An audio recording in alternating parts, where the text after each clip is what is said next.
Ready ভাই, হ্যাঁ। নির্যাতিত মোটর শ্রমিক একতা ঐক্য সমগ্র বাংলাদেশ, আমি গাজীপুর মহানগর গাছা থানার সেক্রেটারি বাপ্পি বলছি।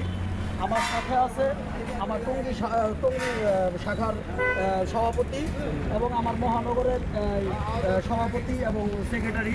আমরা সকলেই আজকে সকাল থেকে একটা প্রাইভেটের পিছনে আমাদের নাটোরের একটা গাড়ি দুর্ঘটনা ঘটায়।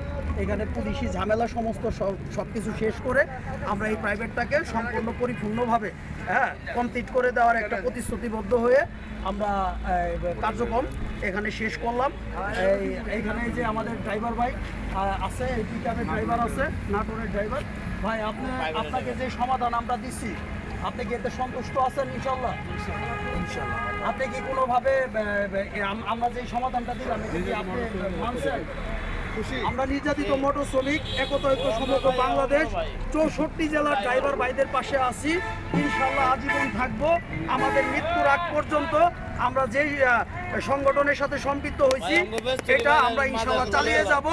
কোথাও যদি কারো কোনো সমস্যা হয় আমাদের 64 জেলার গ্রুপ আছে, সেখানে জানাবেন। ইনশাল্লাহ আমরা আপনাদের পাশে থেকে আপনাদেরকে সহযোগিতা করার চেষ্টা করব ইনশাল্লাহ। ধন্যবাদ সবাইকে।